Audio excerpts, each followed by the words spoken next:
Sabi ko nga sa inyo, ito talagang presidente natin, iba yung mga balitang nakakarating sa kanya. Akala niya, ang cool niya eh. Akala niya, yung mga pinagsasasabi niya na yun, hindi yung sasabog sa pagmumukha niya eh. Alam mo, BBM, kung nanonood ka, alam ko naman hindi. Pero sigurado ko, na yung mga alipores mo, puros magagandang comment lang yung pinababasa sa'yo. Subukan mo. Pumunta ka sa comment section nung speech mo na yan. Tingnan mo kung gaano karami yung gigil na gigil sa mga pinagsasasabi ninyo. Channel nyo pa yan, ha? Coach Oli, ano masasabi mo doon? Pinabili lang daw ng suka. At hirap na hirap daw humanap ng magagaling na mga kandidato ang PDP Laban. Inulan ng Bashim. Nang lanang. Sarit-saring komento ang naging talumpati ni Bongbong Marcos ayon sa komento ng taong Bayan Kevin Tuano, Best Budol, Best Corruption, Best Bangagan President. Mga adik lang ang may gusto sa kanya.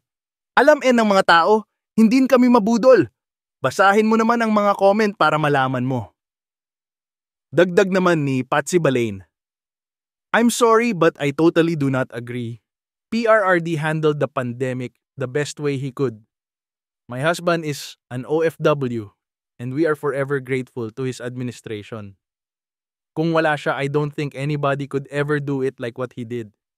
Hindi sayang ang tax. Totoong isa kami sa nakinabang. And first time na napakinabangan ang tax na binabayaran namin. Laking tulong and assistance ang nagawa from arrival hanggang makarating sa province. Pero ngayon, Diyos ko, left and right ayuda. Ang mga taong may kakayanan pa magtrabho, di na gumagawa ng paraan dahil nakadewende sa mga ayuda. Dagdag din, napakagaling at napakatalino talaga ng pamilya Marcos.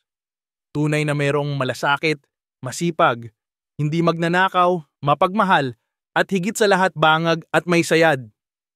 Ayon din kay Nathan Jabel, 92% nag-react, naghahaha, including angry. In short, no one believes in your alyansa. Ayon din kay Gabriel Heda, isa ka sa bulaang propeta.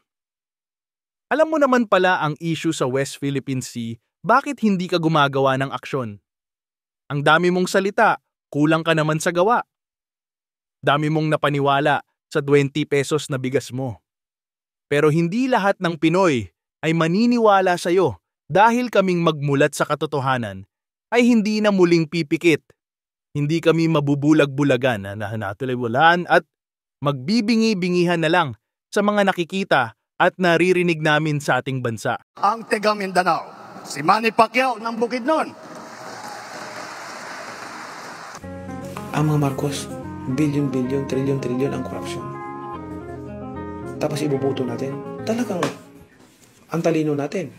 Parang mahirap makapaniwala na nandito na naman tayo sa kampanya. Napakabilis ng panahon. Napakabilis ng pagdaan ng 3 taon na akala natin ay magiging mas matagal. Ngunit nandito nga tayo sa darating na halalan sa Mayo.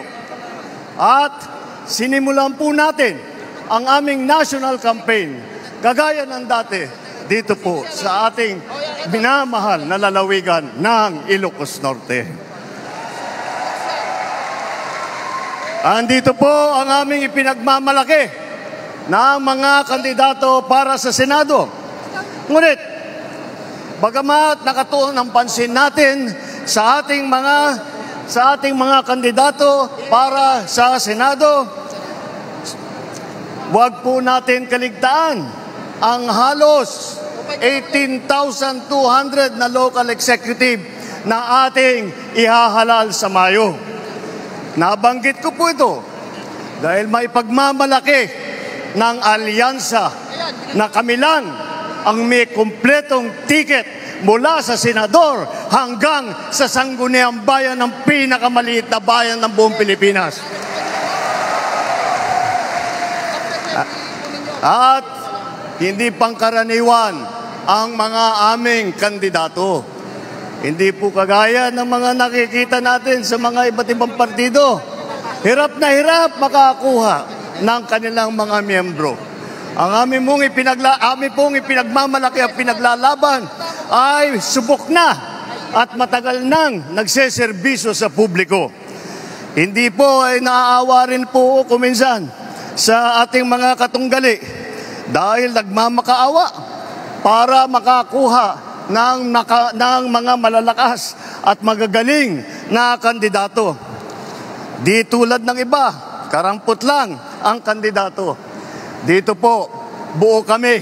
Hindi lamang buo sa numero, ngunit buo ang loob para ipaglaban ang kapakanan ng bawat Pilipino at ang buong Pilipinas.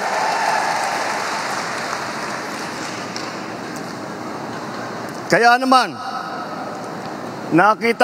nagtataka nga ako, parang yung mga iba na naging kandidato, nag-deliver lang yata ng suka, nabigyan na ng certificate of candidacy.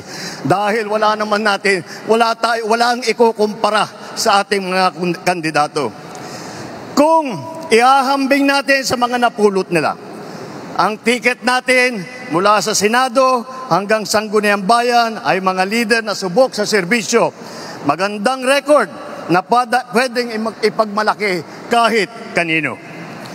Kung kilatisin natin ng isa-isa, napakatingkad ng ating kakayahan, ng kanilang kakayahan at ang mga pambato para sa pagbabago. At kapag pinagsama kagaya nito na nangyari dito sa alyansa, ay lalong nakaka-impress ang kanilang pinagsamang lakas at galing. 8 po sa ating mga kandidato ay veteranong senador. Palitan ko na lang, matagal ng senador kasi pag veterano baka akalain nilang hindi lang luma kundi matanda. Andito po ang ating mga senador, Senator Cayetano, Senator Lacson, Senator Lapid, Senator Marcos, Senator Pacquiao, Senator Revilla, Senator Soto, Senator Tolentino. Pagpasok po sa Senado ng mga re-electionist sa Senado ay wala na pong OJT. Hindi na mag-aaral. Alam nila ang trabaho. Alam na nila ang pangangailangan ng Pilipino. Alam na nila ang gagawin nila upang gawin at idala sa ating mga kababayan ang kanilang pangangailangan. 7 naman ay nanggaling naman sa Kongreso na subok sa batasan. Andyan po ang mga Congressman Abalos, Congressman Binay, Congressman Cayetano, Congressman Marcos, Congressman Pacquiao, Congressman Tulfo, Congressman Villar. Kitang-kita po naman natin na itong lahat ay sanay na sanay, subok na subok at matagal nang nagpapakita ng galing.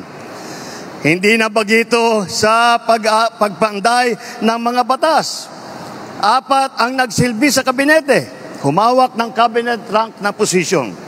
Si Abalos, DILG Secretary. Si Tulfo, nag-DSWD Secretary. Lacson, ng Yolanda Rehabilitation Commission. Tolentino, siyang namuno ng MMDA. Ngunit, sa kanilang katungkulan, ay hindi lang po sila parelax-relax.